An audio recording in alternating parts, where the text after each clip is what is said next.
وہ اتنا بڑا کام ہے کہ باقی ساری چیزوں کو آپ بھول جائیں. یہ جو مہنگائی، بے روزگاری اور افراتفری، اور یہ تو اس کا ایک تسلسل ہے. آج بھی ان کے جانے کے بعد بھی یہ سلسلہ جاری. لیکن آپ کہہ رہے ہیں سب سے سنگین جو مسئلہ تھا وہ ڈیفالٹ کا تھا. سر شہباز شریف صاحب کی اپنی کابینہ کے جو پہلے وفاقی وزیر خزانہ تھے، ٹھیک ہے آپ کی اب ہو گئی، ان کے ساتھ کوئی رفٹ ہے پارٹی کی یا جو بھی معاملہ ہے، لیکن وہ تو کسی اور کو ذمہ دار ٹھہراتے ہیں ڈیفالٹ کا. میں سنا دوں آپ کو وہ ایک کلپ سنا دوں. مفتاح اسماعیل صاحب جو ہے وہ کہتے ہیں کہ جو ڈیفالٹ ہے اس کے تو موجد ہی پہلے اسحاق ڈار صاحب خود ہیں، جس طریقے سے انہوں نے IMF کے ساتھ ڈیل کیا. یہ سن لیجیے. جی سر آپ نے سنا. وہ کہتے ہیں جی یہ تو ہوا ہی ڈار صاحب کی وجہ سے، اور یہ خالی مفتاح صاحب کی بات نہیں ہے، بہت سے اکنامک ایکسپرٹس کا یہ خیال ہے کہ IMF کے ساتھ جیسے ڈار صاحب نے ڈیل کیا تو اس وقت صورتحال اس پوائنٹ پر پہنچی. یہ جو معاملہ ہے نا، یہ جو مفتاح صاحب بات کر رہے ہیں، مفتاح صاحب کی اور اسحاق ڈار صاحب کی اگر کوئی ذاتی رنجش ہے تو میں اس کی طرف نہیں جانا چاہتا. ہوتی ہے، اگر مجھے بھی ہٹا کے کسی اور آپ کو بٹھا دیں گے تو مجھے تھوڑی سی تکلیف ہوگی آپ کے بارے میں. اس کو چھوڑ دیتے ہیں. ڈار صاحب جب آتے ہیں تو خان صاحب کا 4 سال کا دور گزر چکا تھا. اس کے بعد کے بہت سے حالات جو مفتاح صاحب کے دور میں کوئی سنبھل نہیں پائے تھے، بگڑ ہی رہے تھے، اور اس وقت بھی IMF سے وہ معاہدے نہیں ہو سکے تھے جو کرنا چاہتے تھے. IMF کی سختیں کڑی ہو چکی تھی ڈار صاحب کے آنے سے پہلے ہی. تو یہ افتاد جو تھی، یہ اس کے ڈانڈے ڈار صاحب سے نہیں ملتے، اس کے ڈانڈے بھی ملتے ہیں پریویس حکومت سے. یعنی اگر وہ IMF جس کو نواز شریف اپنے دور میں کہتا ہے کہ بائی بائی IMF، اور IMF یہ کہتا ہے جی کہ اب آئندہ پاکستان کو ہماری ضرورت نہیں رہے گی، یہ اس پہ دیوالیے کی کنارے پہ کون چھوڑ کے گیا؟ ڈار صاحب چھوڑ کے گئے. نہیں، ڈار صاحب نے آ کے یہ تو کہا نا کہ IMF نہیں دیتا پیسے، نہ دے، میں دیکھ لوں گا. میرے اپنے پروگرام میں کہا انہوں نے. دیکھیں اگر انہوں نے کہا تو ایک پاکستانی ہونے کے ناطے، یا ایک پاکستانی کے اندر ایک ہوتی ہے کہ انا بھی کہہ لیں یا کچھ بھی کہہ لیں کہ ہم کس حد تک غلامی کریں گے. تو حالات، اور وہ باہر سے آئے ہوئے تھے، شاید انہوں نے حالات کو اتنی گہرائی سے دیکھا بھی نہ ہو اس وقت جب انہوں نے یہ بات کہی تھی. تو افتاد بڑی گہری تھی. جس طرح ڈاکٹر کہتا ہے نا باہر کھڑا ہو کے کہ جی میں دیکھتا ہوں انشاءاللہ کچھ نہیں ہوگا، وہ اندر آ کے جب زخم کھولتا ہے تو اسے پتہ چلتا ہے کہ یہ تو اس کی گہرائی کا عالم کچھ اور ہے. تو آپ یہ کہہ رہے ہیں کہ وہ ڈار صاحب کے اوپر. اچھا تھوڑا سا going back to the previous discussion جو ابھی ہم، میں تو سمجھاتا کہ ہوگا کوئی غم، تیرے دل میں تو بہت کام رفو کا نکلا. تو یہ رفو کا کام جو ہے نا، یہ زیادہ ہو گیا تھا، ڈار صاحب کی توقع سے بھی زیادہ ہو گیا تھا. تو اس لیے میرا خیال ہے کہ ان تفصیلات کی طرف ذمہ دار جو ہے وہ ان کو نہیں ٹھہرایا جا سکتا. آپ جو ہے وہ یہ کہنے سے. لیکن ابھی تھوڑا سا اپنی پریویس ڈسکشن پہ اگر میں جاؤں، 2018 میں ریسیونگ اینڈ پر بہت ساری چیزوں کے، سسٹم کی زیادتیوں کے، ہم اس وقت بھی کہتے تھے کہ بہت کچھ جو ہوا غلط ہوا، ریکارڈ پہ قائم ہمیشہ نواز شریف صاحب تھے. آج اب دوبارہ الیکشن کی تیاری ہے اس ملک کے اندر 2024 میں، ریسیونگ اینڈ پر عمران خان ہے. آپ نے یہ کہا کہ مساوات نہیں ہوتی قانون کے جو ٹریٹمنٹ ہے کسی کے ساتھ. آپ کے کالم میں آج میں نے پڑھا، ہم مساوات کی بات نہیں کر رہے، ہم صرف یہ کہہ رہے ہیں کہ جب ایک پولیٹیکل پارٹی جو آپ تھے ماضی میں کہتے تھے کہ سسٹم آپ کو کارنر کر رہا ہے، تو آج دوسری پولیٹیکل پارٹی یہ کہتی ہے کہ سسٹم انہیں کارنر کر رہا ہے. So as a political party آپ کو ان کا ساتھ دینا چاہیے. پولیٹیکل پارٹی کے ساتھ ہیں ہم. اگر کوئی بھی پولیٹیکل پارٹی ہو، پیپلز پارٹی ہو، جمعیت علماء اسلام ہو، PTI ہو، MQM ہو، اگر اس کا بیہیویئر پولیٹیکل پارٹی کا ہے، اگر وہ پولیٹیکل پارٹی کے پیرامیٹرز کے اندر رہتی ہے، اگر اس کی تمام تر اس کا احتجاج یا اس کی تلخیاں یا اس کا رد عمل یا اس کا بیہیویئر پولیٹیکل بیہیویئر ہے تو اوکے، یہ ہوتا رہتا ہے. بٹ نو ٹیل می کہ کیا کوئٹہ سے لے کے چکدرا تک جب آپ چھاونیوں کو آگ لگاتے ہیں، جب آپ GHQ پہ حملہ کرتے ہیں، جب آپ کور کمانڈر کا گھر جلاتے ہیں، جب آپ شہیدوں کی یادگاریں جلاتے ہیں، یہ پولیٹیکل بیہیویئر ہے یا یہ پولیٹیکل حقوق کے دائرے میں آتا ہے یہ سب کچھ؟ آپ اس کا جواب دیں نا. نہیں آتا. نہیں بالکل نہیں آتا. اور اگر کوئی یہ کرتا ہے، شام کو تو وہ حملہ کرتا ہے، GHQ جلاتا ہے، وہ کور کمانڈر کا گھر جلاتا ہے، اور صبح ہوتی ہے تو وہ الیکشن کمیشن میں آ کے کہتا ہے جی یہ میرے حقوق ہیں، یہ پامال ہو رہے ہیں. نو پامال. آپ یا یہ طے کریں کہ آپ TTP ہیں، تحریک طالبان پاکستان ہیں، یا آپ تحریک انصاف ہیں. سر اس پہ آپ نے کہا نا جواب دیں. سوال ایک چھوٹا سا کر لیتی ہوں یہاں پہ، جواب تو میں آپ کو کیا دے سکتی ہوں. سوال سر یہ کر لیتے ہیں یہاں پر آپ سے کہ جو الزامات لگائے جاتے ہیں، جب بھی کسی کو وہی بات آ گئی کہ کارنر کرنے کی کوشش ہوتی ہے، وہ ہمیشہ سنگین ہوتے ہیں. نواز شریف صاحب کے اوپر جمالی بے ضابطگیوں کے الزامات لگائے گئے بڑے سنگین تھے. سر الزامات تو تھے نا، میں ان کو صحیح نہیں کہہ رہی، میں صرف الزام کی بات کر رہی ہوں. طیارہ ہائی جیکنگ کیس بنایا گیا سر، وہ سنگین نہیں تھا. سپریم کورٹ پہ حملہ کیس سنگین نہیں تھا. مالی بے ضابطگی کا، کرپشن کا، رشوت کا، کک بیکس کا کوئی الزام نہیں ہے. الزام کی بات کر رہا ہوں، الزام ہی نہیں ہے نواز شریف. نہیں ایون فیلڈ کہاں سے آیا، پراپرٹیز کہاں سے لی، وہ اس کا ہے نا، اس کا یہ ہے جی کہ آپ کے جو اثاثے ہیں وہ آپ کی آمدن سے زیادہ ہیں. یہ نہیں کہا گیا ہے کہ تم نے رشوت لی ہے، یہ بنایا ہے، موٹر وے بنایا ہے، اس سے رشوت لی ہے، یہ کارخانے لگائے اس سے، ایسا کوئی الزام. آمدن سے زیادہ کوئی چیز بنا لی تو مالی بے ضابطگی کی یہ فارم ہے نا. یہی تو عدالت ثابت کرے نا. دیکھیں جب میں آپ سے کہتا ہوں، آپ مجھے کہتے ہیں کہ صدیقی صاحب آپ نے یہ کپڑے پہنے ہوئے ہیں، آپ کی تو تنخواہ 1 لاکھ روپیہ ہے، آپ نے کہاں سے پہنے؟ پہلے آپ تنخواہ کا تعین کریں گے نا کہ میں 1 لاکھ کماتا ہوں، پھر کہیں گے اس نے کپڑے 3 لاکھ کے پہنے ہوئے. آپ نے اچھی مثال دی ہے ویسے، لیکن اگر میں آپ پر یہ سوال کر لوں تو سر آپ بھی تو مجھے جواب دے سکتے ہیں نا. نہیں، ایک کلیئر تو مجھے کرنے دیں. جب آپ نہ نواز شریف کے وسائل کا تعین کرتے ہیں، ٹھیک ہے، ان کی قدر و قیمت کا، نہ ان کے اثاثوں کی قدر و قیمت کا تعین کرتے ہیں، اور بیٹھ کے کہہ دیتے ہیں جی تمہارے اثاثے زیادہ ہیں. میں اس سارے کھیل میں جو ایک عجیب سی بات میں کہنے لگا ہوں، اس سارے کھیل کے اندر ایون فیلڈ آ جاتا ہے، یا سٹیل مل کوئی آ جاتی ہے، عزیزیہ آ جاتی ہے، فلیگ شپ آ جاتی ہے.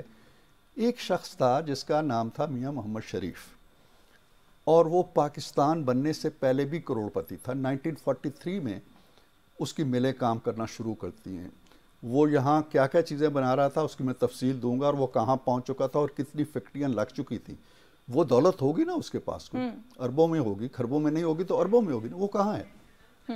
اگر یہ ساری چیزیں لوٹ مار کے مال سے بنی ہیں تو وہ دولت کہاں ہے؟ سر جے آئی ٹی میں جو ان کے ٹیکس ریٹرنز لگے تھے، سوال یہ کیا جاتا ہے کہ اس سے وہ ثابت نہیں ہوتی کہ وہ اتنے ہی اربوں پتی تھے، یہ ثابت نہیں ہوتا ان ریکارڈ سے. دیکھیں یہ ثابت ہوتا ہے، اس کی طرف کوئی گیا ہی نہیں ہے. دیکھیں میاں صاحب نے ان کی سٹیٹمنٹس میں آپ کو دے دوں گا جو انہوں نے کورٹ میں بھی دی ہیں، اور اس میں ایک ایک تفصیل دی ہے کہ ہم کس سال میں یہ ملیں کتنا کروڑ ٹیکس دے رہی تھی صرف ان کی اپنی مالیت کی. چلیں چھوڑ دیں کاغذوں کو، یہ تو آپ جانتے ہیں نا کہ اتفاق گروپ بہت بڑا ایک انڈسٹری. سر ہم کنفیوزڈ ہیں. شہباز شریف صاحب نے فلور آف دا ہاؤس پہ کہا میں تو ایک غریب کسان کا بیٹا ہوں. آپ کو پتہ ہے یہ پھر وہی بات ہے، یہ کنٹروورسیز بہت زیادہ ہیں کیونکہ ان میں اتنے متضاد سٹیٹمنٹس ہیں جو آپ کی اپنی ہی پارٹی لیڈرشپ کی طرف سے سامنے آئے. ایک تو یہ معاملہ ہے، دوسری بات یہ کہ نواز شریف صاحب نے ایک جگہ پہ ایک سٹیٹمنٹ دی تھی کہ اگر میرے اثاثے میری آمدن سے زیادہ ہیں تو تمہیں کیا ہے.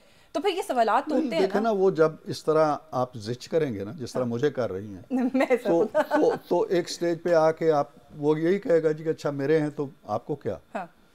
بات یہ ہے کہ جب آپ کسی کو ٹانگنے بیٹھ جاتے ہیں، کسی کو وزیر اعظم ہاؤس سے نکالنے بیٹھتے ہیں، آپ ایک جے آئی ٹی بناتے ہیں، بڑی زمین و آسمان سے ہیرے چن کے لاتے ہیں آپ، اور وہ مہینے لگاتی ہے، دنیا کے ایک ایک بینک کو جا کے کھنگالتی ہے، دستاویزات نکالتی ہے، کچھ نہیں ملتا تو وہ اگر کچھ ملتا ہے تو پھر وہ یہ فیصلہ کیوں دیتے ہیں کہ جی تمہارا واحد جرم یہ ہے کہ تم نے بیٹے سے تنخواہ نہیں لی. یہ کس چیز کی دلیل ہے؟ یہ اس چیز کی دلیل ہے کہ آپ کو کچھ نہیں ملا. آپ کو جب کچھ بھی نہیں ملا تو آپ نے کہا جی کہ چلو وہ جو بیڑیے نے کہا تھا میمنے سے کہ اچھا تم پانی گدلا ہو رہا ہے تو تمہارے باپ نے کیا ہوگا یا تو کہنے کا مطلب یہ ہے کہ کوئی جرم، یہ جو یہاں سے فیصلے ہوئے تھے جج بشیر کے کہہ لیں یا جج ارشد کے کہہ لیں، ان فیصلوں کے پیچھے کیا تھا؟ کبھی دنیا میں آپ نے پاکستان کی ہسٹری میں کبھی سنا ہے کہ ایک کیس سپریم کورٹ سے چلا وہیں ختم ہو گیا، کوئی اپیل ہی نہیں؟ کبھی سنا ہے کسی اور کے بارے میں پاکستان میں؟ نمبر 1. نمبر 2 یہ کہ جب چھوٹی عدالت میں کیس شروع ہوتا ہے تو سپریم کورٹ کا وہ جج مانیٹر جج بن جاتا ہے جو نواز شریف کے خلاف فیصلہ دے چکا ہے. وہ روز رپورٹ لیتا ہے اس سے کہ جی تم نے کیا کیا، کون سی گواہی آئی. تو کون سا انصاف تھا، کون سا طرز عمل تھا؟ جج کا کیس چل رہا ہے شوکت عزیز کا، اس کے گھر جا کے آپ کہتے ہیں جس کی ضمانت نہیں ہونی چاہیے، اور وہ ارشد ملک جو ہے وہ گواہیاں دے دے کے تھوڑا سا میاں صاحب سے اسپیسیفک کیس سے نکل جاتے ہیں، نکلے اس سے. میں یہ کہتا ہوں کہ یہ کیس تھے ہی نہیں. جب نظام عدل کی بھی بات کرتے ہیں، نظام عدل یا کل ٹھیک تھا یا آج ٹھیک ہے؟ کل جس نے سزا دی تھی وہ ٹھیک تھا یا آج جو رہا کر رہا ہے وہ ٹھیک ہے؟ نہ کوئی ہمیشہ ٹھیک ہوتا ہے اور نہ کوئی ہمیشہ غلط ہوتا ہے. یہ انسانوں کا بھی ہے. آپ میرے بارے میں کہیں جی کہ آپ نے کل یہ بات کہی تھی وہ ٹھیک تھی، یا جو آج کہہ رہے ہیں یہ ایسے ہی ہے. دنیا بھر میں ایسے ہی ہوتا ہے. ہمارے عدالتی نظام میں اچھے فیصلے بھی ہوئے، ہمارے عدالتی نظام میں بہت برے فیصلے بھی ہوئے. اس لیے یہ کہہ دینا جی کہ کل غلط تھے یا آج ٹھیک ہے یا آج غلط تھے اور کل ٹھیک ہے، یہ کوئی عجیب و غریب سا سوال ہے، اس سے کچھ نکلتا نہیں ہے. مطلب یہ آپ کہہ رہی چیزیں ایوالو کرتی ہیں. مجھے ایک بریک کا کہا جا رہا ہے، بریک سے واپس آئیں گے تو آپ نے ابھی ریسنٹلی ایک انٹرویو دیا، اس میں بھی ایک دو باتیں کی، اس پر بھی آپ سے مزید کچھ آپ سے بات کریں گے ان ایشوز کے اوپر. ویورز ہمارے ساتھ رہیں.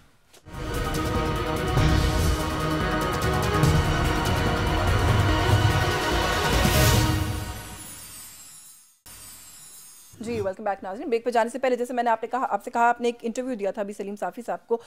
کچھ لوگوں نے اس بات پر حیرت کا اظہار کیا کہ اس سٹیج کے اوپر آ کے جنرل راحیل شریف کا نام پہلے کیوں نہیں کبھی بھی یہ ذکر کیا گیا کہ پیناما کے اندر اور اس معاملے کے اندر یا رعایت کی کوئی پیشکش یا اس طرح کی کوئی بھی بات کیوں ہم نے کبھی نہیں سنی؟ یہ کہاں سے آیا ایک دم سے نام؟ اس میں ایک تو بات یہ ہے کہ میں یہ لکھ چکا ہوں اپنے کالم میں، یہ پہلے بھی یہ کوئی نئی چیز نہیں تھی، نمبر ایک. نمبر دو یہ کہ ایک اسپیسیفک کوشچن کیا تھا صافی صاحب نے کہ جی چلیں باجوہ صاحب کا یہ ہو گیا، فیض کا یہ ہو گیا، راحیل شریف سے ایسا کیا مسئلہ تھا میاں صاحب کا؟ میں نے کہا میاں صاحب کا کوئی مسئلہ نہیں تھا. تو ان کا اگلا سوال یہ تھا کہ پھر یہ چپکلش کیا تھی؟ میں نے کہا چپکلش یہ تھی کہ مسئلہ دوسری طرف سے تھا، اور دوسری طرف سے پھر میں نے تفصیل دے دی کہ ایک مشرف کا معاملہ تھا، ایک ان کی ایکسٹینشن کا معاملہ تھا. یہ اس میرا خیال ہے ریفرنس میں بات ہوئی ہے. میں نے اپنے طور پہ یہ داستان نہیں چھیڑی پرانی. اور دوسری یہ کہ اگر چھڑ گئی ہے تو اس میں کوئی غلط نہیں ہے، اس میں ذرہ برابر بھی غلط نہیں ہے، یہ سب صحیح ہے. لیکن چونکہ آپ مجھ سے سوال کریں جی کہ باجوہ صاحب سے کیا معاملات تھے، تو مجھے کچھ کہنا پڑے گا نا. کل کوئی دوسرا مجھ سے کہے جی آپ نے باجوہ کا کیوں ذکر کیا تھا، تو یہ ایسے ہی تھا. انہوں نے کانٹیکس کے اندر بات ہوئی تھی. اچھا باجوہ صاحب کے حوالے سے بھی خیر آپ کافی تفصیل سے بات کر چکے، لیکن کیونکہ آپ نے نام لیا ہے تو میرے ذہن میں آ گیا سائفر کیس کے اندر عمران خان صاحب کہتے ہیں جی ان کو تو میں طلب کرواؤں گا، اور انصار عباسی صاحب نے خبر دی ہے کہ باجوہ صاحب شاید جانے کو تیار ہیں. تو یہ کوئی نئی روایت قائم ہوگی اگر وہ چلے جاتے ہیں؟ کیسے دیکھتے ہیں آپ اسے؟ خان صاحب تو روایت شکن بھی ہیں اور بڑی نئی روایتیں بھی ڈالی ہیں اور ڈال رہے ہیں. وہ ڈے ون سے ابھی کل ان کی ایک نئی روایت آئی ہے کہ جی انہوں نے آن لائن جلسے کی کوئی ایک نئی طرح ڈالی ہے. ٹھیک ہے، اچھی بات ہے، ایک نئی اختراع ہے، نئی ٹیکنالوجی ہے. تو مجھ سے کوئی پوچھ رہا تھا، میں نے کہا جی یہ بڑی اچھی بات ہے، لیکن کیا جو اے آئی ہے اس کے ذریعے سے کوئی ووٹنگ کا بھی وہ انتظام کر لیں گے کہ وہ اے آئی جو ہے وہ بکسوں کے اندر بھی گھس جائے اور الیکشن ہو جائے اور ان کے ووٹ ڈال دے اس کے اندر؟ ایسا نہیں ہے. خان صاحب کی روایات جو ہیں، انہوں نے اپوزیشن کے ساتھ کبھی مذاکرات نہیں کیے، کبھی ہاتھ نہیں ملایا. میں پارلیمنٹ ہاؤس میں بیٹھتا تھا، وہ آتے تھے اور ادھر دیکھتے بھی نہیں تھے اور اپنی سیٹ پہ بیٹھ جاتے تھے، کبھی ہاتھ نہیں. سیکورٹی، نیشنل سیکورٹی کی بڑی حساس میٹنگز ہوئیں، فوج کی لیڈرشپ آئی، وہ نہیں آتے تھے جی کہ یہ بیٹھے ہوتے ہیں چور اور ڈاکو، میں نہیں بیٹھوں گا. اس کے علاوہ ان کے خلاف واحد آدمی ہیں جس کو نو کانفیڈنس کے ذریعے نکالا گیا پاکستان کی پوری ہسٹری میں. ٹھیک ہے جی. اور واحد آدمی ہیں کہ جس کے خلاف نو کانفیڈنس ہوئی، انہوں نے اسمبلی توڑ دی. ان کی بے شمار روایات ہیں اور وہ روایات کا سلسلہ جاری ہے، اور انہی میں سے 9 مئی بھی روایت ہے. بھٹو چلے گئے، پھانسی چڑھ گئے، بے نظیر قتل ہو گئی، میاں صاحب پہ عذاب ٹوٹتے رہے، کسی نے یہ کام نہیں کیے. یہ بھی ان کی روایت ہے. اس لیے باجوہ صاحب کو بلا لیں، وہ باجوہ صاحب آ جائیں گے، وہ اپنی کہانی بیان کر دیں گے. یہ باجوہ صاحب کا اور ان کا معاملہ ہے. ٹھیک ہے. اور یشوین یہ بھی یاد رکھیں کہ جتنے بھی مقدمات ہیں، جتنے بھی کیسز ہیں، ہم پارٹی ہی نہیں ہیں اس پہ. مسلم لیگ نون کا، نواز شریف کا کوئی لینا دینا. ہم پہ جو عذاب ٹوٹے ہیں وہ پتہ ہے کہاں سے نکلے ہیں؟ وہ خان صاحب کی پٹیشن سے نکلے ہیں جو وہ سپریم کورٹ لے کے گئے تھے، جو فریولس تھی پہلے، پھر ٹھیک ہو گئی.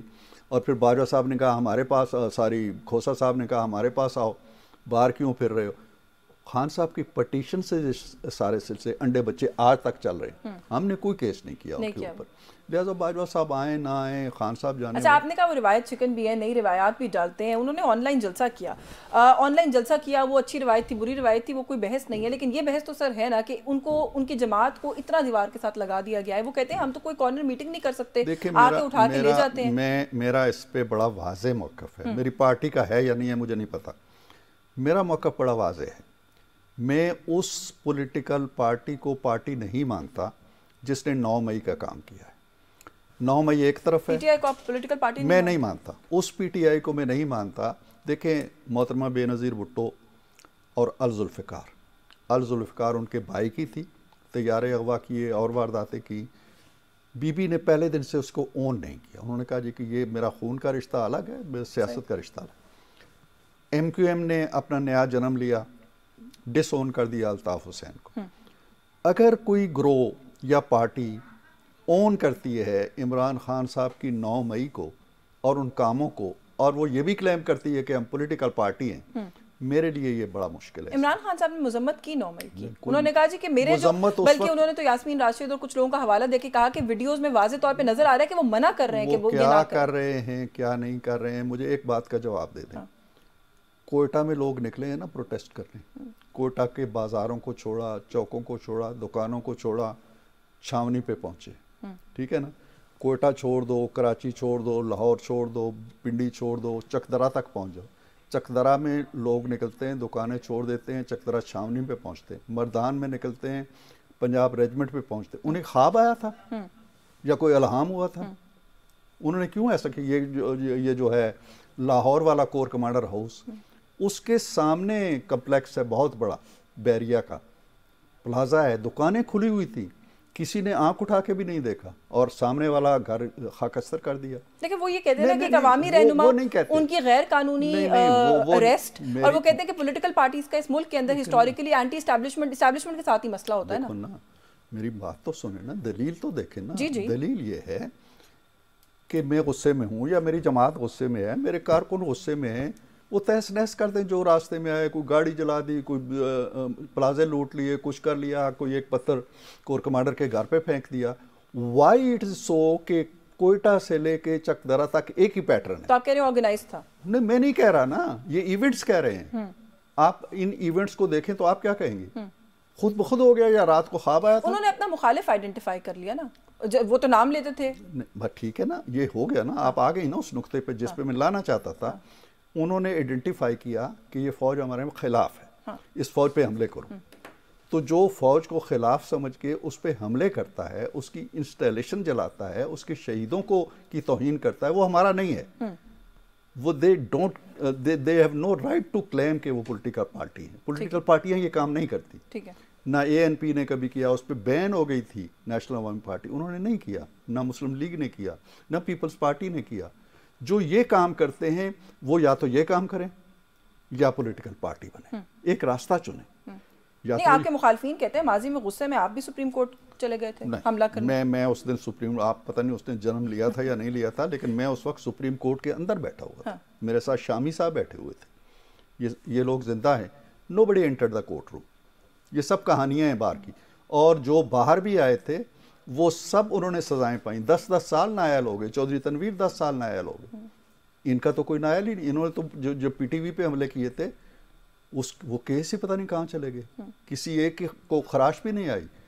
لیکن یہ جو کچھ ہوا ہے, اس کو اگر ریاست برداشت کر لیتی ہے اور کہتی ہے جی کہ یہ جمہوری حقوق ہیں یا یہ پارلیمانی نہیں, اگر ریاست یہ کہتی ہے, عدالت یہ کہتی ہے کہ یہ پولیٹیکل رائٹس ہیں لوگوں کے, گھر جلانا, کور کمانڈر پہ حملے کرنا, جی ایچ کیو پہ اٹیک کرنا, یہ پولیٹیکل رائٹس میں آتا ہے, ویل اینڈ گڈ. اگر نہیں آتا اور وہی لوگ آ کے الیکشن بھی لڑتے ہیں اور پھر آ کے حکومت میں بیٹھتے ہیں, مجھے یہ چیز ہضم نہیں ہو رہی. آپ کو چیز ہضم نہیں ہو رہی. اچھا, نواز شریف صاحب لاڈلے ہیں سسٹم کے, اس کے اوپر میں پہلے بھی آپ سے بات کر چکی ہوں, تھوڑا کریں گے اسی کانٹیکس میں آپ سے سوال. لیکن نواز شریف صاحب کے کیسز ختم ہو گئے, وہ جو کچھ ہچز تھیں لیگل وہ ختم ہوتی ہوئی نظر آ رہی ہیں. نااہلی برقرار ہے, اس کو ختم کرنے کا کوئی نااہلی کوئی برقرار نہیں ہے. پارلیمنٹ کا قانون بن چکا ہے کہ جو بھی سزا ہوگی میکسیمم وہ 5 سال کی نااہلی کی ہوگی. 5 سال ہو گئے. سپریم کورٹ کا آرڈر بھی ہے نا جس کے اندر یہ کہا گیا کہ پارلیمنٹ اس کے اوپر کر لے قانون سازی, تو کیا اس کو واپس جا کے کوئی ریکنسائل نہیں کرنا سپریم کورٹ کے ساتھ؟ سپریم کورٹ نے خود نوٹس لے لیا ہے نا, ایک اور پٹیشن گئی ہوئی ہے ان کے, انہوں نے نوٹس لے لیا. یہ سوال وہاں بھی ڈیسائیڈ ہو جائے گا.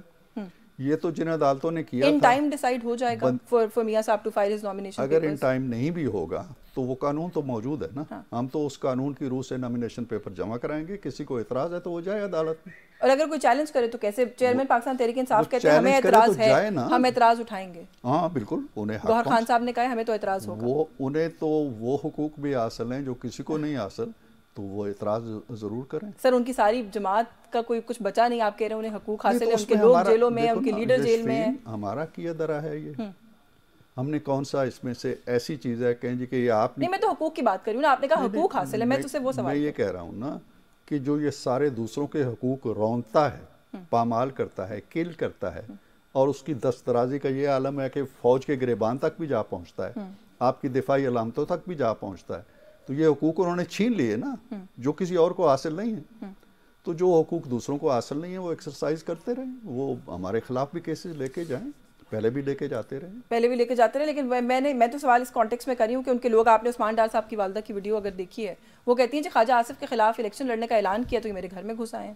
دیکھیں نا، دو چیزیں ہوتی ہیں یشوین، ایک تو ہوتا ہے کہ جب رائیولری ہوتی ہے پولیٹیکل، تو جو کوئی الزام لگا دیتا ہے یا تو آپ اس کو سچ مان لیں یا پھر دوسرے کو بٹھا لیں کہ بھئی تم اپنا نقطہ نظر بتاؤ۔ اب میں کیا کہوں یہاں بیٹھ کے، میں نہ خواجہ آصف کی نمائندگی کر سکتا ہوں، نہ اس خاتون کی کر سکتا ہوں، لیکن میں یہ جانتا ہوں کہ اس طرح کے الزامات جو ہیں بغیر تحقیق کے لگتے رہتے ہیں، جب مجھے پکڑنا ہے تو میرے خلاف بھی پتہ نہیں کیا کیا الزامات لگ جاتے ہیں، تو میں ان چیزوں کو اہمیت نہیں دیتا۔ یہ آگے جو الیکشن کی مہم تیز ہوگی اور جو آپ کی پی ٹی آئی کو یہ اندازہ ہوگا کہ شاید ہمارے لیے اب میدان جو ہے وہ قبول کرنے کے لیے تیار نہیں، میدان سے میری مراد یہ ہے کہ پبلکلی وہ اپنے آپ کو ایک بڑی قوت کے طور پر منوانے کی پوزیشن میں نہیں ہے، تو اس طرح کے بے شمار الزامات لگیں گے کہ ہمارے راستے میں جی پتھر رکھ دیا تھا، میرے دروازے کو باہر سے قفل لگا دیا تھا، میں ووٹ ڈالنے نہیں نکل سکا، اس طرح کی بھی چیزیں ابھی چیزیں ایسی سامنے آئیں گی۔ بریک کا کہا جا رہا ہے، بریک سے واپس آ کے آپ نے کہا الزامات لگیں گے، مخالف تو الزامات لگاتے ہیں، اندر سے الزامات لگنے شروع ہو جائیں تو پھر اس کو کس طریقے سے ریڈ کرنا چاہیے، اس پہ بات کرتے ہیں اس بریک کے بعد۔ ویورز ہمارے ساتھ رہیے۔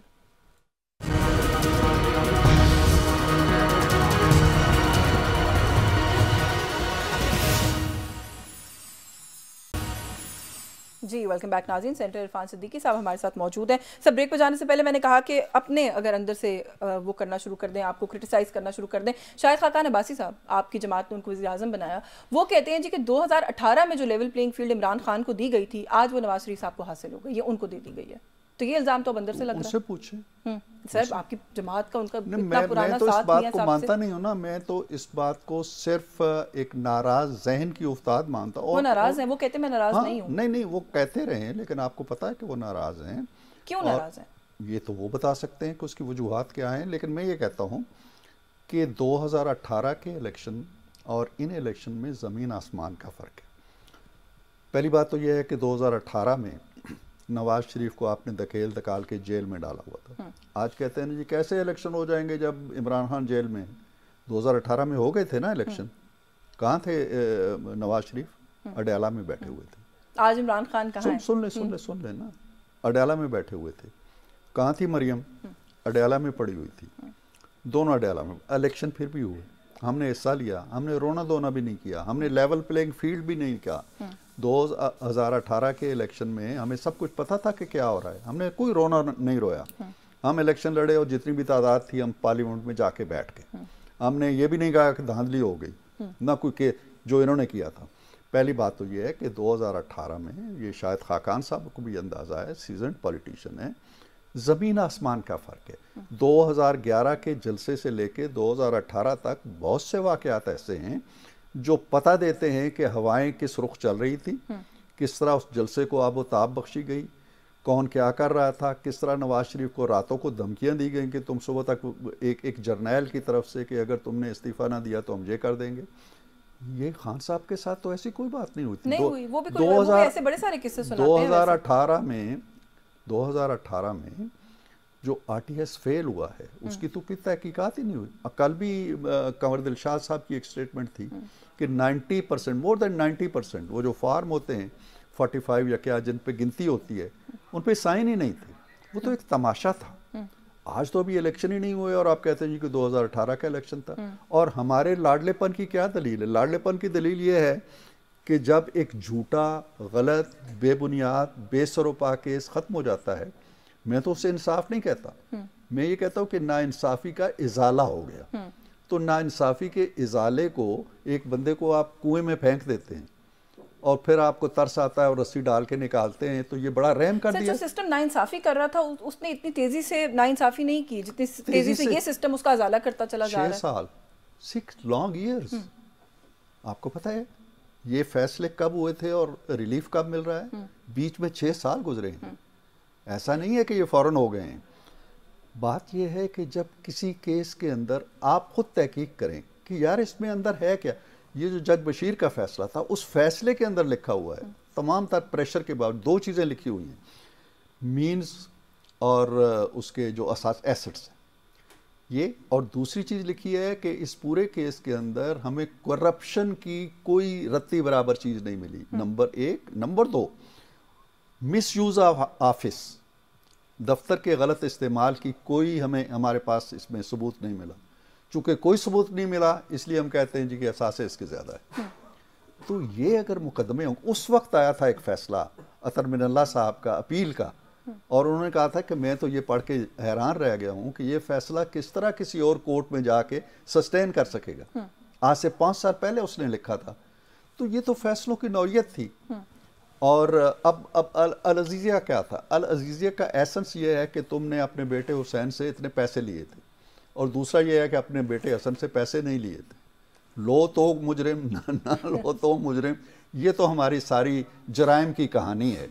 ایک شخص کو لانا تھا, ایک شخص کو لانے کے لیے راستے سے اس ٹرک کو ہٹانا تھا تاکہ ہماری گاڑی آگے بڑھے. سر ہم سوال صرف ہائنڈ سائٹ میں اس لیے کر رہے ہیں کہ آج ہائنڈ سائٹ میں ہمیں یہ پتہ ہے کہ یہ سب زیادتی ہوئی تھی جیسے آپ کہہ رہے ہیں. کل کو شاید یہاں عمران خان صاحب بیٹھے ہوں گے اور وہ بھی اسی طرح قصہ سنا رہے ہوں گے کہ میرے ساتھ اس وقت یہ غلط ہوا تھا, میری فائلز میں کیا لکھا ہوا تھا.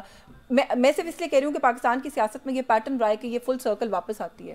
جو ایک دن اچھی اس میں ہوتا ہے, اسپاٹ میں ہوتا ہے, اگلے دن وہ ہوتا ہے وہ جیل میں. وہ باسی صاحب نے یہاں میرے پروگرام میں کہا تھا کہ 73 کے آئین کے تحت جو وزیر اعظم بنتا ہے اس ملک میں وہ سیدھا جیل جاتا ہے اس کے بعد.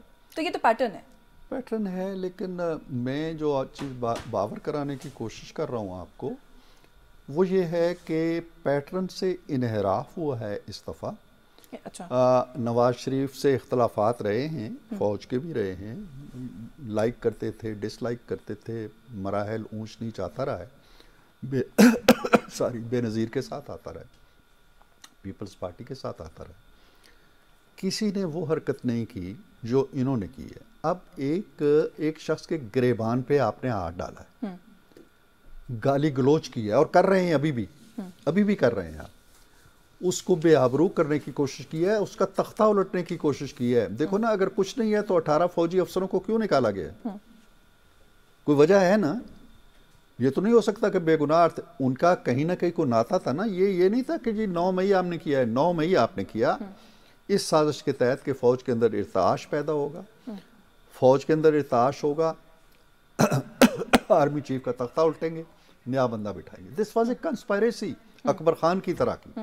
اب اگر اس کو کہتے ہیں جی کہ اس کو بلا کے اس کو کمپیئر, آپ نے آج یہ ریفرنس اپنے کالم میں بھی دیا ہے 18 جو آپ نے فوجی افسران کا کہا ہے, تو سر یہ مطلب آر وی ٹرائنگ ٹو سے ہیئر کہ پھر وہ بھی ملوث تھے 9 مئی میں جو کچھ ہوا, انہوں نے سپورٹ یا کوآپریشن پرووائڈ کی اندر سے؟ فوج نے کوئی تحقیق کر کے نکالا ہوگا نا. ٹھیک ہے, کچھ تحقیق کی ہوگی نا, ملوث ہوں گے نا.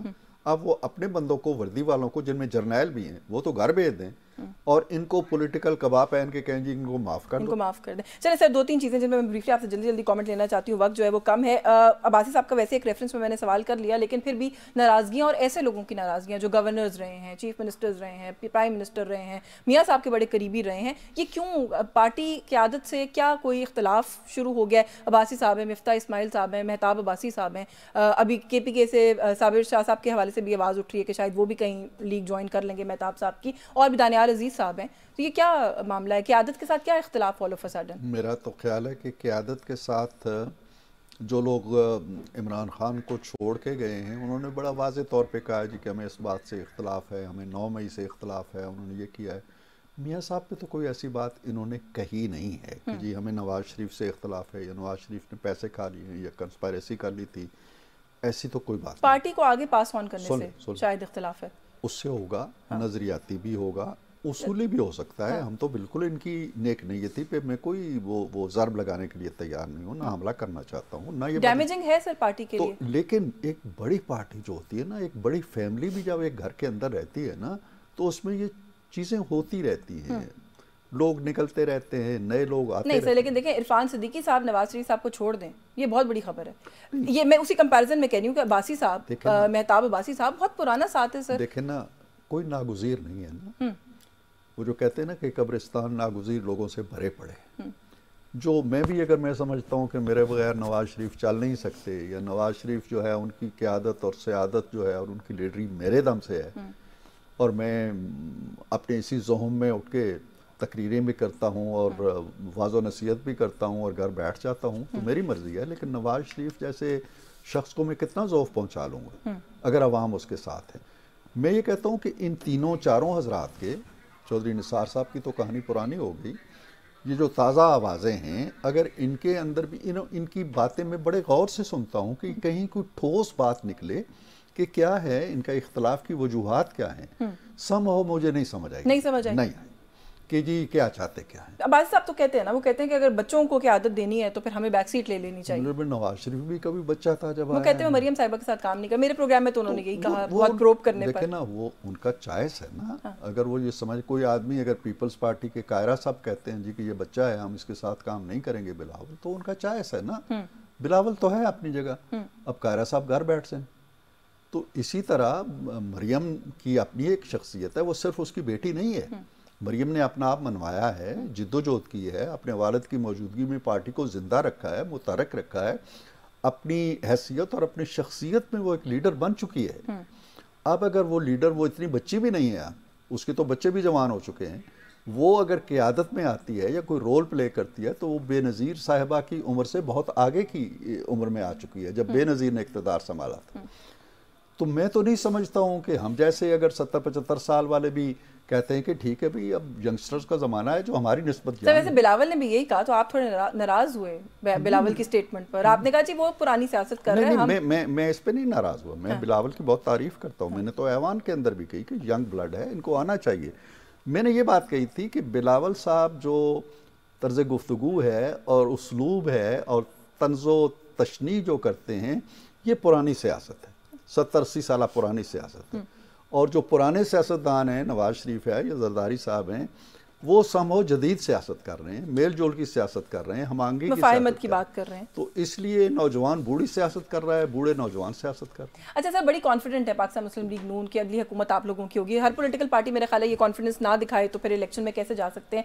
سر الیکشن ہو جاتا ہے اسی ساری صورتحال کے اندر جہاں پہ آدھی جماعتیں کہہ رہی ہیں لیول پلینگ فیلڈ نہیں ہے، پی ٹی آئی کہہ رہی ہے ڈی آر اوز اور آر اوز اس طرح اپوائنٹ ہوں گے تو ہم نہیں مانیں گے، بہت سارے اور بھی سوالات اور معاملات ساتھ ساتھ چل رہے ہیں. آپ لوگوں کی گورنمنٹ آ جاتی ہے، کوئی مانے گا ہی نہیں حکومت کو، تو کیا بنے گا؟ پہلے بھی بڑا کیوس دیکھا ہم نے اسی نقطے پر. کسی نے نہیں مانا 70 سے لے کے اب تک، لیکن حکومتیں چلتی ہیں. جب الیکشن ہو جاتے ہیں ایک آدمی حلف لے کے آ جاتا ہے، اور اگر ادارے اور تمام ایک جو میٹر کرنے والی قوتیں ہیں وہ یہ سمجھتی ہیں کہ یہ ایک آئینی ایکسرسائز ہوئی ہے، نظام چلتا ہے.